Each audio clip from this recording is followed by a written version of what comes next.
हाथी घोड़ा पाल की जय कन्हैया लाल की। आज भगवान कृष्ण का दिन है। आज मुरारी प्रसन्न होंगे। दिवाली के ठीक बाद आप विष्णु अवतार श्री कृष्ण की कृपा पा सकते हैं। अभी दिवाली का त्योहार खत्म नहीं हुआ है। ये त्योहार धनतेरस से शुरू होकर 5 दिन तक चलता है। आज गोवर्धन पूजा है और कल भैया दूज है।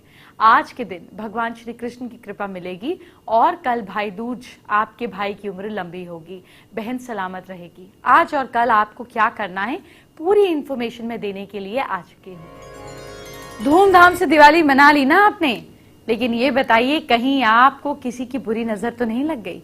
दिवाली पर तो आप बहुत अच्छे से तैयार हुए होंगे। आज के शो में मैं आपको गोवर्धन पूजा के बारे में बताऊंगी, लेकिन साथ ही आपकी हर परेशानी से जुड़े 5 महा उपाय भी बताऊंगी। तो चलिए पहले महा उपाय को जान लेते हैं। बुरी नजर उतारनी है।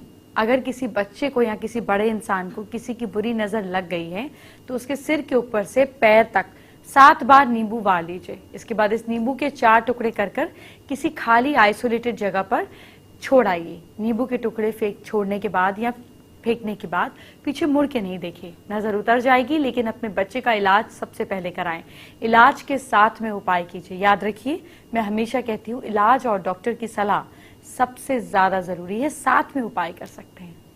आज घर को सौभाग्य से भरने वाली, कभी अनाज की पैसे की कमी ना करने वाली गोवर्धन पूजा का दिन है। आपको पूजा कैसे करनी है, कब करनी है, पूरी जानकारी देने जा रही हूं।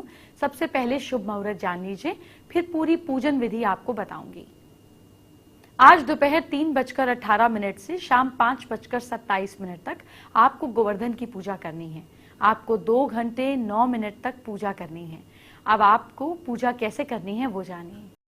दीपावली के अगले दिन गोवर्धन पूजा के मौके पर घर के आंगन में गाय के गोबर से गोवर्धन जी की मूर्ति या गोवर्धन पर्वत बनाकर जल, मौली, रौली, चावल, फूल, दही और तेल का दीपक जलाकर पूजा करते हैं और मूर्ति जो बनाई जाती है उसकी परिक्रमा करते हैं। इसके बाद ब्रज के साक्षात देवता जो उनको माने जाते हैं, गिरिराज पर्वत को प्रसन्न करने के लिए अन्नकूट का भोग लगाया जाता है। क्योंकि इस दिन को गाय की पूजा का दिन माना जाता है, इसीलिए इस दिन गाय, बैल आदि पशुओं को स्नान कराकर फूल, माला, धूप, चंदन आदि से इनका पूजन करते हैं। फिर मिठाई खिलाकर इनकी आरती उतारी जाती है और अंत में उनको प्रदक्षिणा दी जाती है, यानी कि चारों ओर चक्कर लगाया जाता है। माना जाता है कि गाय को प्रदक्षिणा करना गोवर्धन पर्वत की प्रदक्षिणा करने के समान ही है।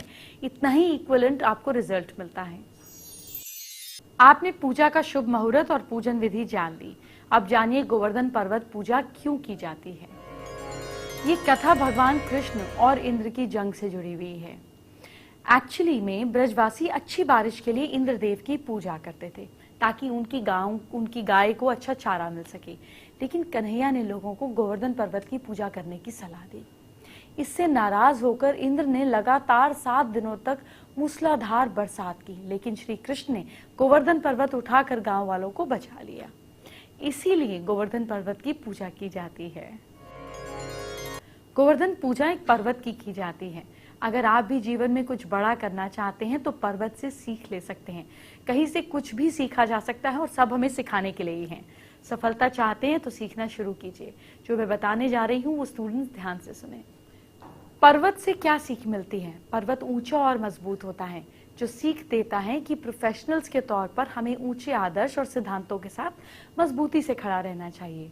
हमें पर्वत की तरह मजबूत साख तैयार करनी चाहिए, क्योंकि अगर आपकी साख यानी कि गुडविल मार्केट में अच्छी रहेगी तो इससे सफलता के चांसेस बहुत बढ़ जाएंगे। बारिश का पानी सबसे पहले पर्वत पर ही गिरता है, लेकिन पर्वत बारिश का सारा पानी अपने आसपास नहीं रखता है। पर्वत लोकल वेजिटेशन के लिए जितना पानी जरूरी होता है अपने पास रखता है, बाकी बचे पानी को नीचे आने के लिए बहने देता है। पर्वत की इस बात से हमें ये सीख मिलती है कि हमें जिस चीज की जितनी जरूरत है उतनी ही अपने पास रखें, बाकी बचा हुआ हिस्सा दूसरों में बांट देना चाहिए। कम शब्दों में कहा जाए तो पर्वत हमें ऊंचा उठना, चीजों को दूसरों के साथ बांटना सिखाता है। गोवर्धन पूजा के मौके पर अगर आपको वो महामंत्र नहीं बताया जाए जिससे जपने से श्री कृष्ण कन्हैया की कृपा मिलती है तो क्या बताया? ओम श्री नमः श्री कृष्णाय परिपूर्णतमाय स्वाहा। ये श्री कृष्ण का सप्तक्षाक्षर महामंत्र है। इस मंत्र का 5 लाख जाप करने से मंत्र सिद्ध हो जाता है। जिस व्यक्ति को ये मंत्र सिद्ध हो जाता है उसे सब कुछ प्राप्त हो जाता है। दूसरा मंत्र है गोवल्लभाय स्वाहा। इस 7 अक्षरों वाले श्री कृष्ण के मंत्र का जाप जो भी साधक करता है उसे संपूर्ण सिद्धियों की प्राप्ति होती है। तीसरा मंत्र है 8 अक्षरों वाला श्री कृष्ण का मंत्र है गोकुलनाथाय नमः। इस 8 अक्षरों वाले श्री कृष्ण मंत्र का जो भी साधक जाप करता है उसकी सभी इच्छाएं और अभिलाषाएं पूर्ण हो जाती हैं। श्री कृष्ण की कृपा जरूर मिलती है। चौथा मंत्र है क्लीम ग्लौम क्लीम श्याम लंगाय नमः। 10 अक्षरों वाला श्री कृष्ण का यह मंत्र जो भी साधक जाप करता है उसे सारी संपूर्ण सिद्धियां प्राप्त होती हैं। गोवर्धन पूजा पर भगवान श्री कृष्ण की बात हो ही रही है तो मैंने सोचा क्यों ना आपको उनके सिर पर लगे मोरपंख से जुड़े कुछ उपाय बताऊं। आइए बताती हूँ। पॉजिटिविटी बढ़ाने के लिए आपको मोरपंख को घर और ऑफिस में ऐसी जगह रखना है जहां वो आसानी से दिखाई दे। ऐसा करने से नेगेटिव एनर्जी दूर होती है और पॉजिटिव एनर्जी आती है।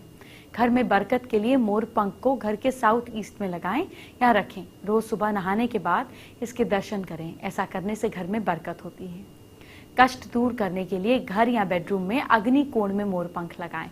जीवन में अचानक आए कष्ट और विपत्तियां दूर होती हैं। बेडरूम में इस दिशा के अलावा किसी भी दिशा में मोरपंख नहीं रखना चाहिए।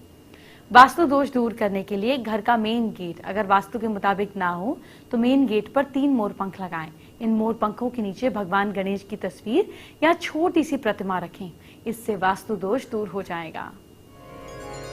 भगवान श्री कृष्ण को मुरलीधर भी कहा जाता है। मुरली यानी कि बांसुरी, जिसे बजाकर श्री कृष्ण गोपियों का मन मोह लेते हैं। तो आइए बताती हूँ बांसुरी आपको आपका प्यार कैसे दिलाएगी। बांसुरी पति पत्नी के बीच बढ़ाती है प्यार। आज शाम भगवान श्री कृष्ण के मंदिर में 3 बांसुरी लेकर जाएं। प्रसाद के साथ तीनों बांसुरी भेंट करें और उनका ध्यान करने के बाद 2 बांसुरी वापस घर ले आएं। एक बांसुरी अपने बेडरूम में रखें और दूसरी बेडरूम के गेट पर सजा दें। बांसुरी की सुरीली आवाज प्रेम बसाती है, इसीलिए जिस घर में बांसुरी होती है या उसके स्वर गूंजते हैं उस घर में प्रेम और उत्साह की कभी कमी नहीं होती।